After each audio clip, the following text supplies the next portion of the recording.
पुढे जाऊया. महाराष्ट्रातील एका जिल्हा परिषदेच्या शाळेत इंग्रजी माध्यमाच्या शाळांना सुद्धा मागे टाकलेलं आहे आणि या शाळेमध्ये फक्त शैक्षणिक ज्ञान नाही तर विविध भाषा, आधुनिक तंत्रज्ञान आणि व्यवहार ज्ञान सुद्धा दिलं जात आहे. जिल्हा परिषदेची शाळा उत्कृष्ट शिक्षण पद्धतीचं उदाहरण बनलेली आणि कुठे ही शाळा किंवा कशा पद्धतीने इकडे काम सुरू आहे हा स्पेशल रिपोर्ट बघूया. चांगल्या शिक्षकांची आणि जर लोकसहभाग आणि ग्रामस्थ यांची जर एक जोडी तयार झाली तर निश्चित एक आपल्यातून वेगळा काहीतरी निकाल आपल्याला पाहायला भेटू शकतो. याचं उदाहरण म्हणजे आमची ही शाळा आहे. Hallo, guten Tag. Ich bin Spruha. Ich bin lernen in Zept Klasse. Willkommen zu Ishara Shula.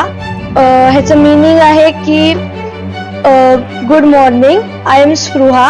I study in 7th standard and welcome to our school.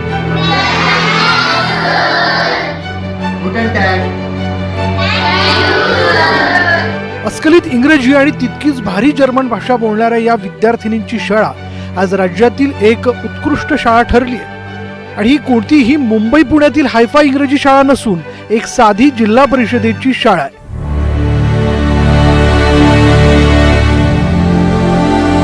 Pune जिल्ह्यातील दौंड तालुक्यात असणाऱ्या मेमानवाडी वस्तीवरील जिल्हा परिषदेच्या या शाळेत अवघ्या 5 वर्षांपूर्वी फक्त 10 विद्यार्थी शिकत होते.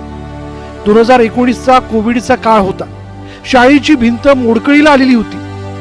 शाळेची अशी दयनीय झालेली अवस्था पाहून पालकही विद्यार्थ्यांना शाळेत प्रवेश घेण्यासाठी घाबरत होते. अशा वेळी एक शिक्षक दाम्पत्य गावात आलं आणि या दोघांनी मिळून शाळेचा चेहरा मोहराच बदलून टाकला. आज या शाळेत तब्बल 160 विद्यार्थी शिक्षण घेत आहेत.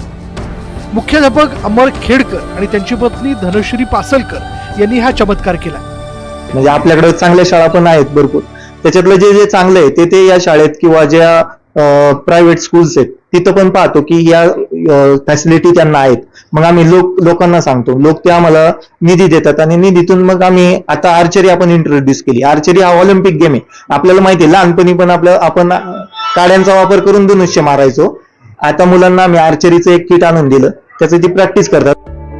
सध्याच्या सरकारी शाळांची अवस्था पाहिली तर विद्यार्थ्यांना तिथे पाठवण्यास पालक तयार होत नाहीत.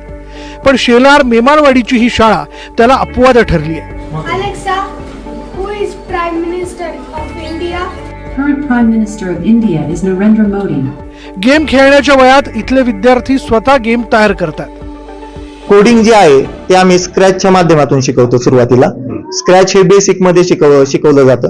स्क्रॅच मध्ये तुम्ही स्टोरी बनवणे, गेम बनवणे आणि व्हिडिओज बनवणे अशा पद्धतीने सुरुवात असते. मुलं स्वतः आमच्या शाळेतली स्वतः गेम बनवतात. म्हणजे आजकालची मुलं गेम खेळायला वेळ घालवतात, आमची मुलं स्वतः